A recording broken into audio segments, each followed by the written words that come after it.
Now, Will Steele, let's get into this active game day roster conversation, right? Let's get in this active game day roster conversation because we started it yesterday.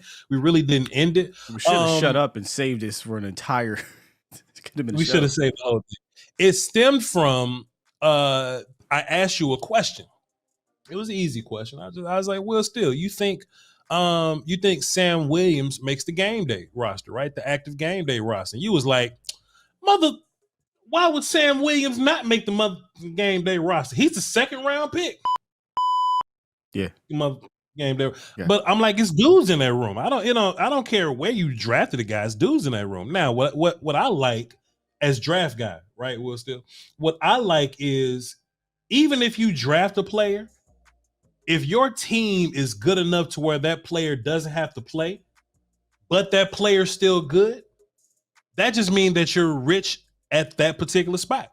Will Steele. Now, we've seen Sam Williams in practices. We've seen him in preseason. And we're not saying Sam Williams is a bad player. No. I think that if we didn't have as many qualified dudes on our roster, Sam Williams would be a surefire. He's going to play on game day. He's going to rush on third downs. And this isn't even me saying that Sam Williams is not going to be a game day guy.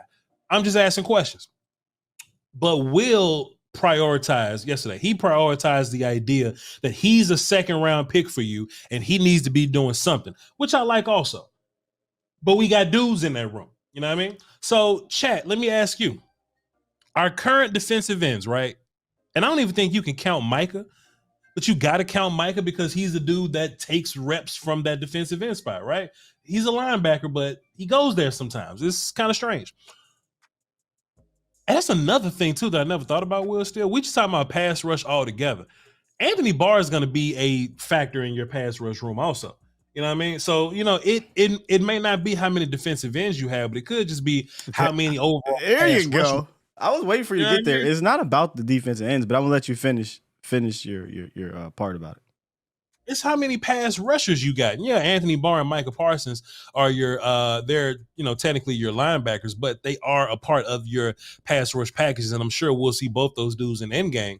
But DeMarcus Lawrence, Terrell Basham, Dorrance Armstrong, and Dante Fowler aren't bad players.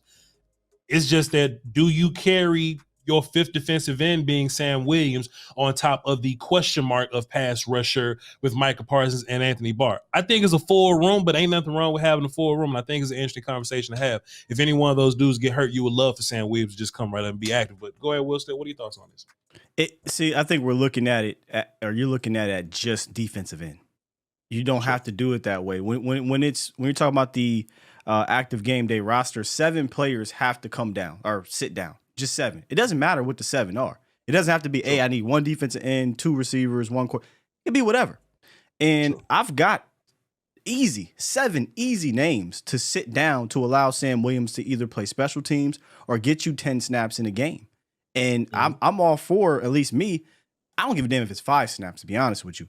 But if I can get 5 to 10 snaps of Sam Williams going 110%, I will take that over Israel Mukuamu playing special teams and getting 0 snaps on the field.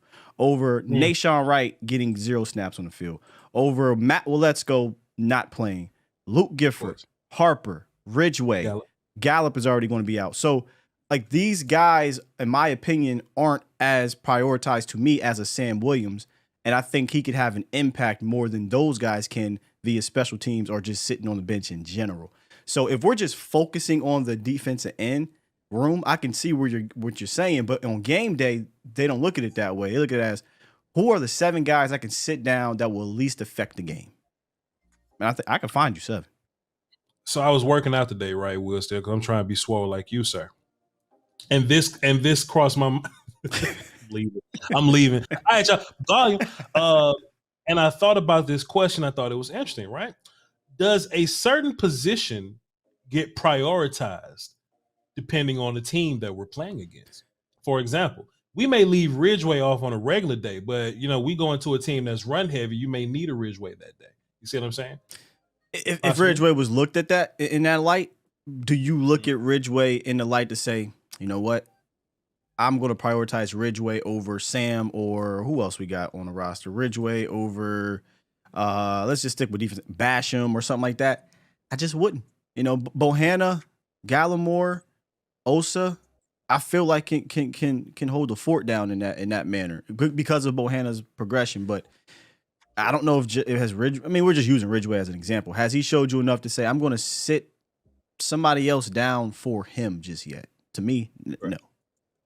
Right. So in this game in particular, I would imagine, and it's if y'all pay attention to the shows throughout the week, a good way to put hands on Tom Brady is to bring pressure or to via pass rush, right? Yeah. So this would be a week where you may want to have as many pass rushes as you possibly can. You want to just every gap that you could possibly account for to have somebody rushing the passer or whatnot. Hey, this may be a week where we take Sam Williams and prioritize. And then also too, Will Steele, to be fair to your point,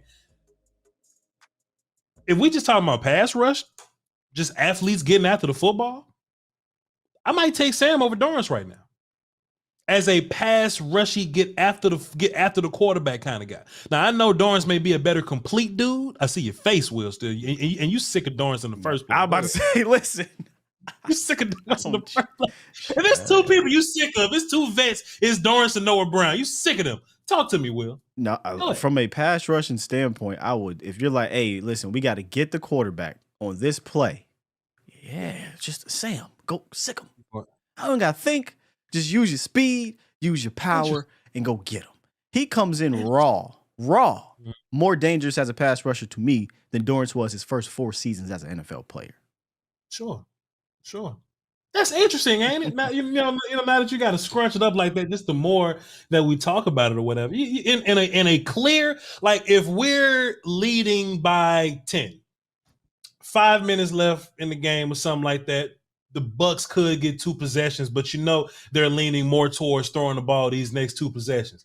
Dorrance might be done for the game for me. In favor of Billy D. Yeah. Let me see. My main pass rushers, because Mike is there, but just edge guys in that situation, I'm trusting D-Law, Sam, and Dante more than I'm trusting Dorrance and like Basham or something like that. You know what I mean? Would you Basham and Dorrance? Would you go end game or would you keep Osa in there or Tristan to get some pass rush? What would you do If I had to pick 6 dudes for end game, it'll be something like DeMarcus Lawrence and Osa and B gap or something like that. Sam Williams on the outside, Micah and Anthony Barr doing some kind of combination in the middle with Dante Fowler on the other outside. Oh my God! Did you hear what you just said? That's literally, bro. You said Anthony Barr, Micah, Dante, Sam, DeMarcus Lawrence, Osa. But everybody except, let's just accept DeMarcus Lawrence and Osa can literally stand up, go outside. I mean, we know D-Law can do it too. Can drop. That's a crazy situation. There's no way you can know where the rush is coming from. Sure. What a package. I can't wait to see what that look like. God damn. Look, Tom Brady, you better get rid of the ball quick. Look, jam them receivers at the line of scrimmage. Come after his ass. I'm trying to see what that look like. Thanks. Please. Let me cut my music back up. Interesting conversation though, and I like what you put out there in terms of the guys that we sit. But let me ask you this: you sat Nahshon and Izzy. Does Jordan Lewis possibly, because he's probably gonna play, but Jordan Lewis and Jaron Kearse are coming off injury. And a guy like Izzy will probably be valuable in case something like that happens because he can do corner and safety things. Would that kind of change your mind about, Well, I think it'll come down to either or. I think I named like 9 guys. 1, 2, 3, 4, 5, 6. Yeah, I named about 9 guys. So I wouldn't sit all those dudes. It'd be an either or. In that case, yeah, Izzy's done a lot for me to say I'd rather Izzy than Nahshon.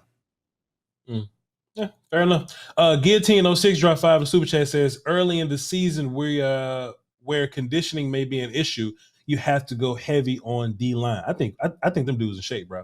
I think them dudes in shape, and I think they're gonna play a lot of snaps. And the most in shape D lineman on the front you probably got is Oso Odighizuwa because he averaged about 60 plays last year because he had to because all these other guys was hurt.